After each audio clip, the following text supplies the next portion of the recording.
4.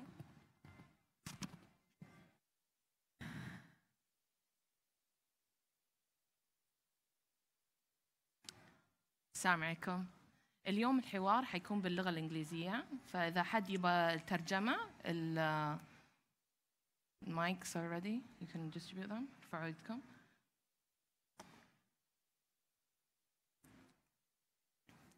Good evening, ladies and gentlemen, and thank you so much for being with us here tonight at Mother of the Nation Pavilion, which is a platform to inspire youth and women from past and present. And tonight we'll be exploring a book by Modia Batterjee called Redefine Your Being. And what we're going to talk about tonight are 3 main topics. One of them is the inspiration that's behind the book. The other will be the process of the creation of the book. And the third, but not last, is the objectives of this self-help book and how it's formalized.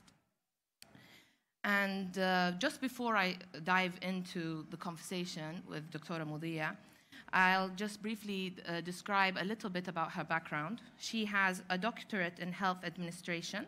She's the co-founder of Al Bidaya Maternal Center and also the co-founder of Bejeweled Boutique. But just before I'm going to go into the book, I want to mention a short story. I met Modia in the Netherlands as part of a leadership program for women that had women from all around the Middle East. And she was joining from Saudi, and I was coming in from the United Arab Emirates.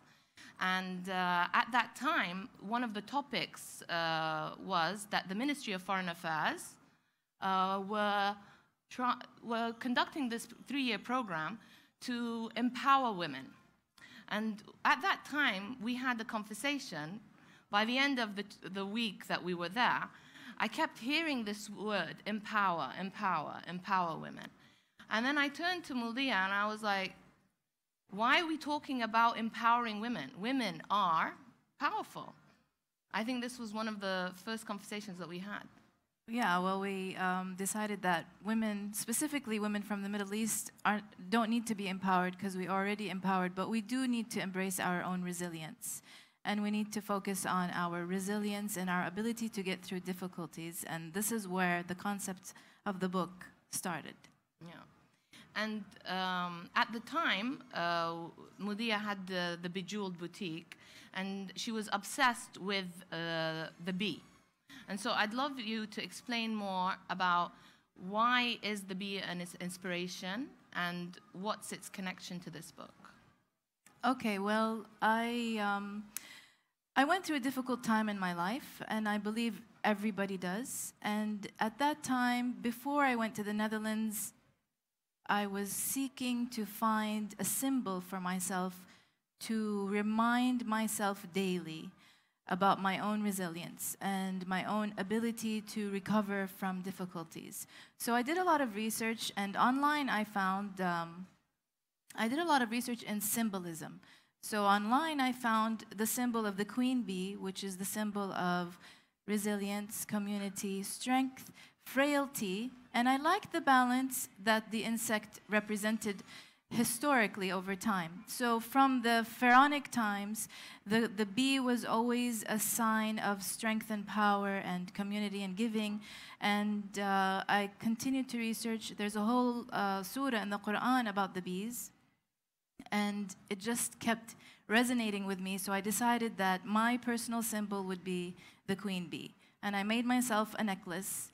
And I said, okay, I'm going to wear this bee all the time, and I'm going to remind myself every day that I can get through things and to have a balance of giving and taking, because bees don't always take. They give as well. So there are a million benefits, and the science of the bees is fascinating. So I decided that I'm going to focus on the bees.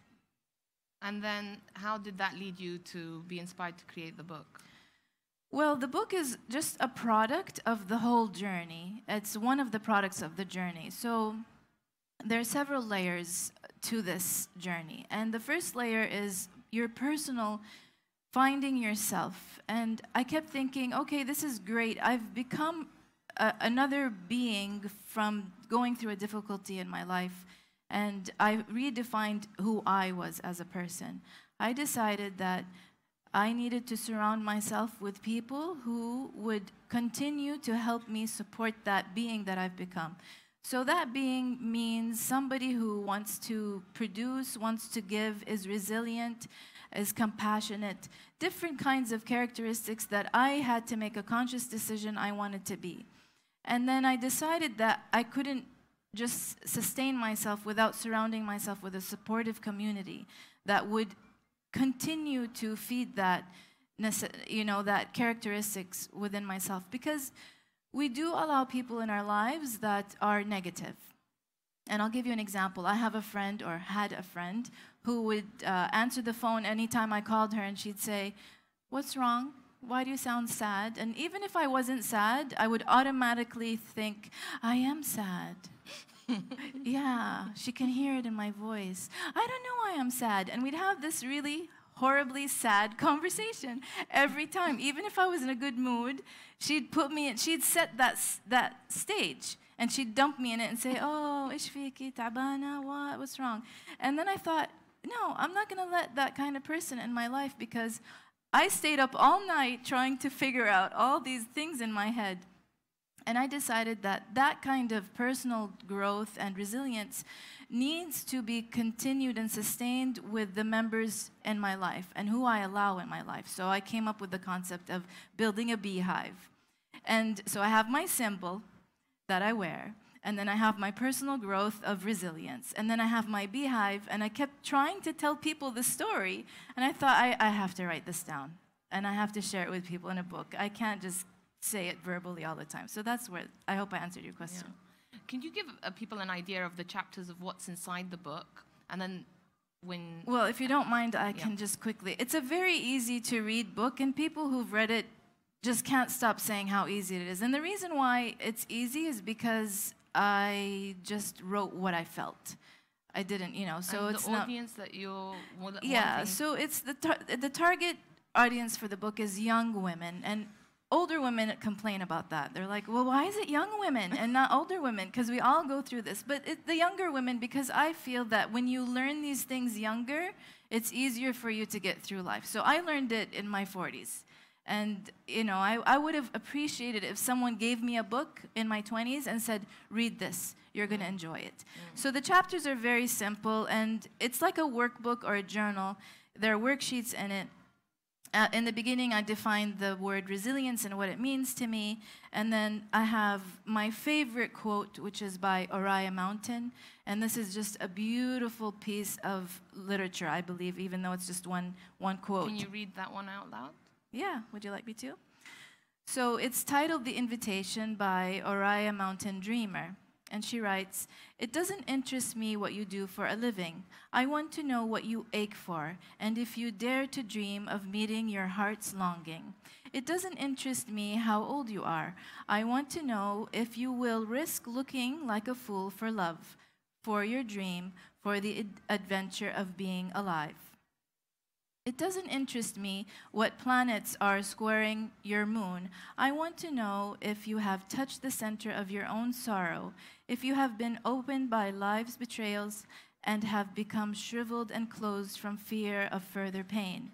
I want to know if you can sit with pain, mine or your own, without moving to hide it or fade it or fix it. I want to know if you can be with joy, mine or yours or your own, if you can dance with wildness and let the ecstasy fill you to the tips of your fingers and toes without cautioning us to be careful, to be realistic, to remember the limitation of being human." Thanks. Yep. Thank you. So that's why it's redefine your being. Yeah. And just to follow from the PowerPoint, there were a few things that you go through with the worksheets to identify. Right. So I have my favorite quotes, and then there's a section about the science behind bees and beehives. So I give a little bit of that as a background of the actual bees and the concept behind it. Bees community is 100% productive. They're 95% female. The males live outside of the hive. So it's all about the girls. And I needed to explain that to my readers. And it talks about leadership, teamwork, team building, and all those characteristics are in the bees. There are actual organizations that are based on the beehive and the functions and the roles and the responsibilities. So I go through all of that, but then I talk about personal development, and in the end of the book, there are a bunch of worksheets that the reader can go through, and it's gives you the list of the values which you had before. And you need to choose your list of values to create your bee statement, because if you don't have a statement, then you don't know who you really are, and then you can't really change or improve. So it's going really deep down inside, very simply, very lightly, and you choose your values, your 10 favorite words, and then you go to the bee statement and you fill it out. So I'd like to read that one, and this is my bee statement, and I don't share it with everybody, but you're a special crowd, and not everybody knows that that's what's in the book. It took me a while to write it. It took me several months and several sessions of internal introspection, but I'm a kind, honest, warm, and passionate person. My goal in life is to be content. My family members and belief in advocacy are my reasons for living. I want others to see me as capable, trustworthy, confident, resourceful, and compassionate. I am authentic. People don't know that about themselves. And if you can have a bee statement, especially the younger women, they can be more resilient when they know who they are. And they can go back to their bee statement and say, oh, wow, I wrote that about myself, and I'm going to read it every day. They can frame it. They can make it into artwork. And it's something for them to have. And if it's not 100%, to work on over time. So when it comes to the practicality, I mean, this is a self-help book, but for any author who wants to create a book, and I know this isn't your first book, but what were the stages, the challenges? How did you go from the work on a piece of paper to this production? The most difficult part is getting it from your head onto the paper. That's the most difficult part. Actually, what I wanted to do was, you have to know what you want it to look like in the end. So I knew I wanted illustrations, so I had to find an illustrator. I wanted a Saudi illustrator. So I asked around, and I found on Instagram Layal Idris, who is my illustrator, and then she recommended a book designer. And I think the most important thing is to be very flexible. So when the illustrator said, oh, I'm not going to illustrate for a book that doesn't have a book designer, I thought, why not? We'll just print it together. And she's like, no, no, no, no. I'm not putting my illustrations in a book that doesn't have a book designer. So she recommended, we went through several book designers who, when we finally agreed on this one, and then we worked as a team. So I gave them text. They gave me illustrations and design. And we went through maybe 95 versions of this book. And then the publishing? And the publishing is actually easier than you think. There's so many online publishing. I published my first book with createspace.com. And they give you an ISBN number. It's published in the Capitol, the Library of Congress in Washington, D.C., the capital of the United States. And this one I published with Blurb because it's an imagery book. So it's not just text, like my previous book was just text and cover. It was a more scientific book. But this one, Blurb did a really good job. There are all sorts of different kinds. There's something, Print Ninja. You know, you have to see what you want. You really need to know what you want. Financing it? Yeah, bank account. You need it. Sell some of your jewelry. So how much is the book if I wanted to buy it? This book is $140. It's the first off the print. You know, first and you just batch. published this in January, as I just published in January. Yeah. Yes. So, and if I want to buy it, I can go to the website. You can go to the website, or you can go on Instagram and make a request on messages. I can ship it to you. We have a bunch of books here in Emirat. This is available now. And there's a piece that you forget about as you discuss the book, but it was, well, because I'm in the book. Which you forgot about. Is you mention all these stories of these women who inspired you. Can you talk about some of those women, not me, but the others? You're my personal favorite, Noor.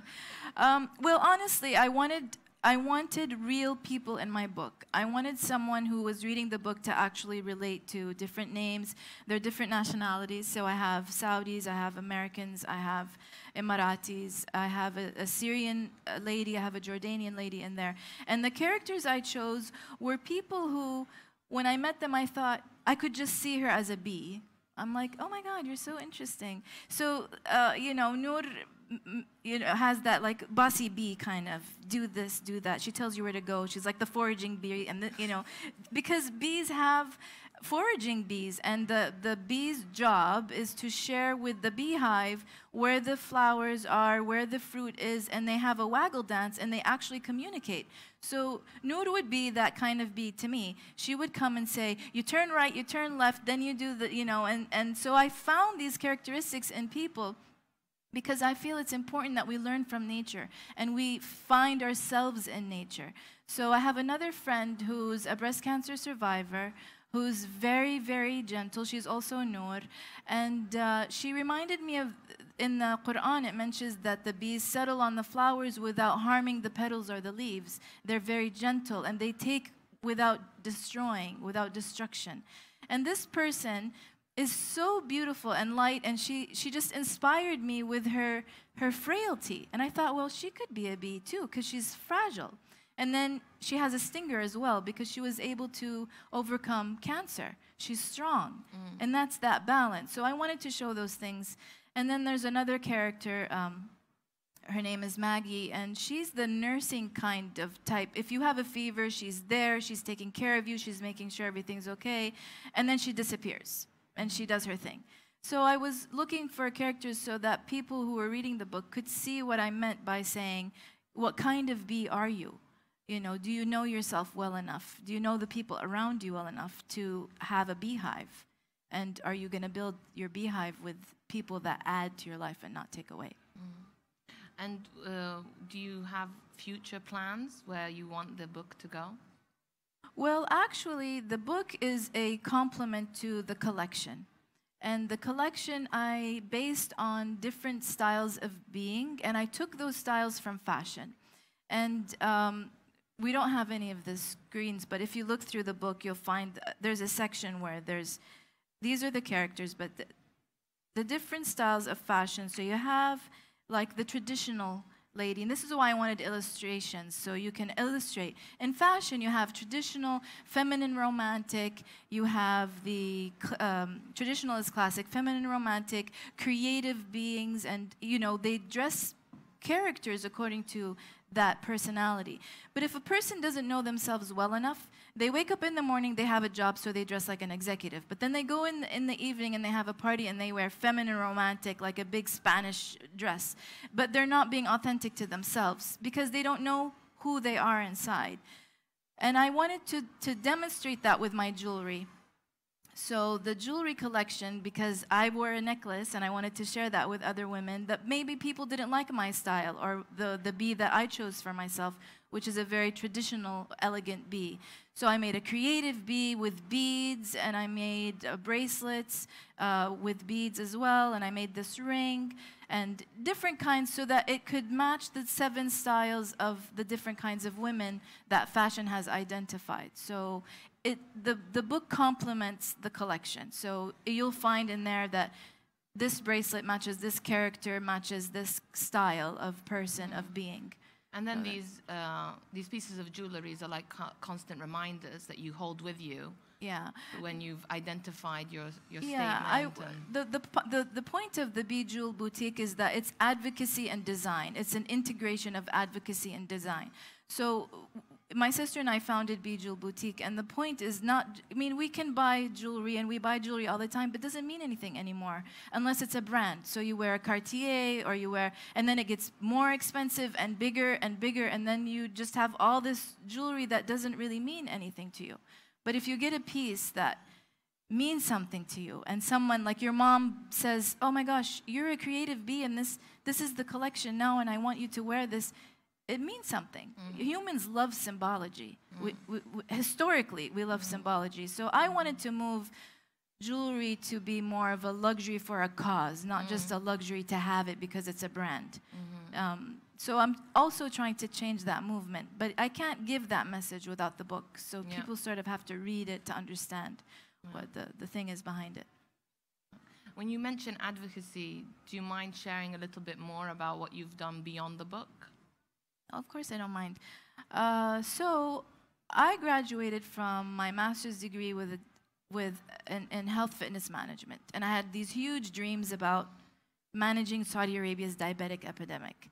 And then I found myself thrown into breast cancer awareness because that was the biggest thing that was happening in the early 2000s. And my mom is an American, and she was trying to create this awareness in the Middle East, but every time we said breast cancer, it was, you know, you can't say that word. And we found that if through breastfeeding, which is appropriate, culturally appropriate, and it's Islamically supported, we could educate women to breast examine themselves without being offensive. So we started to do breastfeeding awareness campaigns and working. I became a lactation consultant. I was for 10 years, certified lactation consultant. And I worked in that field because when you teach women how to take care of themselves, that's the basic of any kind of preventative campaign you want to, you can't talk about breast cancer if she doesn't even know how to take care of herself personally. So that was what I did for many years. I was Princess Rima's partner on 2 campaigns. The first one was Waqfat Nisa, which is Stand Women, and we broke the Guinness Book of World Records in 2010, and then we broke the Guinness Book of World Record again in 2015 with the largest human pink ribbon in the world, and we're still holding the record. India broke our record the first time, so we're hoping India doesn't break it again. I think they could in their backyard, but just hope.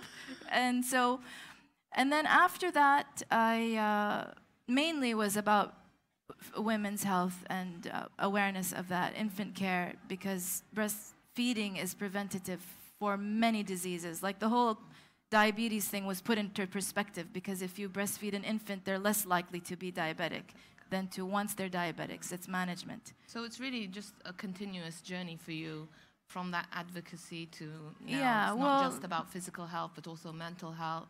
It's mental, emotional, and I believe that the common point of all of this is really a woman. If a woman understands who she are, that's why the queen bee, it's a female symbol.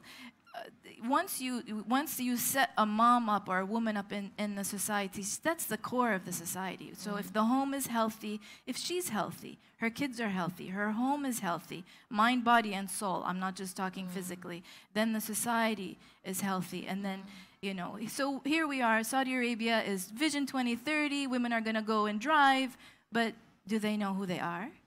It's like, do you know who you are? Do you speed? Do you know anything about safety? Like, what kind of attitude do you have behind the wheel? You're driving this metal machine.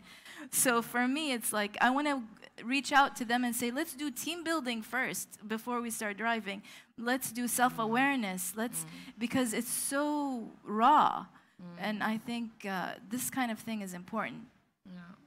It's not just about being a mom, but it's about being a woman, and it's about being a resilient woman. And, Modia, on the way here, you mentioned something to me, and we didn't get to continue the conversation, but you were saying how that you had to come to terms with your own name. I had to come to terms with my own name. Can you talk about that a little bit? Yes.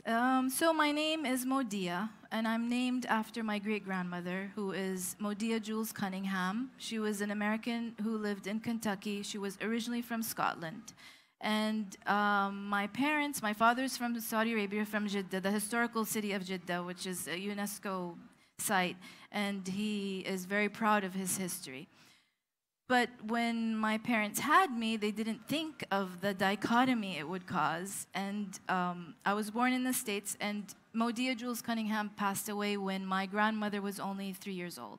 So there's a very big emotional situation with her passing and my grandma being an orphan of both her parents.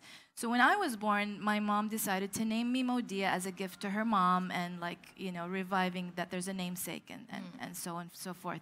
And my father didn't want to change that by giving me an Arabic name. And he said, okay, but then when I came to Saudi Arabia, all my documents, they wrote Modi, which is Mim Waw Dad Ya, an Arabic very Bedouin name. But my father is not Badawi. He's Hijazi. he's from Al-Balad. So I grew up in Riyadh, and everyone kept saying, "Why is your name Modi?" And I'm like, "It's not really Modi. It's just Modia. What's Modia?" And it was this constant struggle. And when I went through this difficult time, I thought, I don't even know what my name is, right? I need to figure out what my name is. So I actually went through a life coach. I had to see therapy because I needed to choose. And finally, I came to the decision that the intention was that my name was Modia. I want to honor my great-grandmother by keeping her name alive and keeping a name that has history and meaning and is not something very far from our culture at home. So yeah, people call me Modi still, but I appreciate Modia. Yeah. So in order to do any of this, I had to heal myself. Start with yourself. I had to start with myself. Wonderful. Yeah. I think we'll open it up for questions from the audience. If anyone has questions? No? No? No questions? Oh, no? Thank you. Anyone who wants to write his personal experience as a book, what's your advice for him? How can we start? It's very difficult to start, but once you're on, this is my second book, and honestly, the first book, I couldn't sleep because I kept thinking, I have to write this, I have to write this. So that's what starts you. It's that spark. You can't stop once you start. With this book, it happened to me again with, I have to write this down if I don't write it down. So you just start with writing down your idea. And they do a lot of recommendations like write your outline, and then you have to think of the characters. The way I've done it was just spontaneously. If you have a book in your head, it'll come out. You just have to sit there and be disciplined enough to sit with your laptop, pick a time where you can just write what you need to write, and it comes. And you get spurts that come in your mind. In the middle of the night, I wake up and I think, that paragraph, I need to change it, and I'll get out of bed and do it. So it's something that comes out. SubhanAllah, it's like ilham, it just happens. And you need to let yourself do that. So that's my advice. Is anybody interested in writing a book? I know some people might be interested. No? Yes? No. You're interested?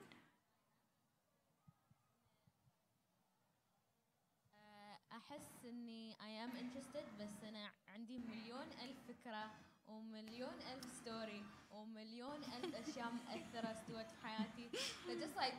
Just starting was like. You know what? In those cases, I recommend taking every time you get an idea, open up your phone and pull out your notes and write that idea down, because those are called prompts. And once you have enough prompts, you're going to be like, oh, wait, I wanted to write about that. You'll go to the prompt, and it will prompt you to write the page. You see? So when you have enough prompts, that's basically you're writing the book. And then you have to find like a common line. So mine was with this book, it was the concept of the bee and the beehive. So I did research. And the stuff I liked, I underlined it in other people's books, and I started typing how I connected their ideas together, and it just flowed. Yeah. Okay. I'll try that. Yeah.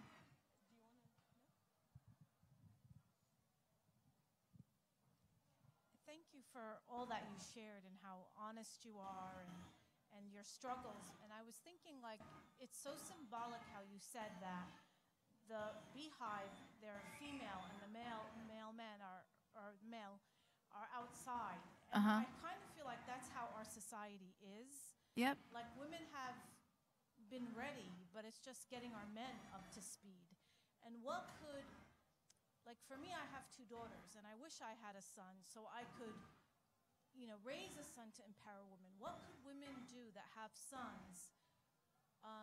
What could they do in their upbringing to raise men that can empower women and, not be intimidated by a strong woman, but to see her as a source of pride and strength in our society, like the time of Rasul sallallahu alayhi wa sallam. So it's our men, I feel, that we need to bring up to speed, but it's the women that have the sons that have that power. I unfortunately don't have it, but what could they do to get them up to speed?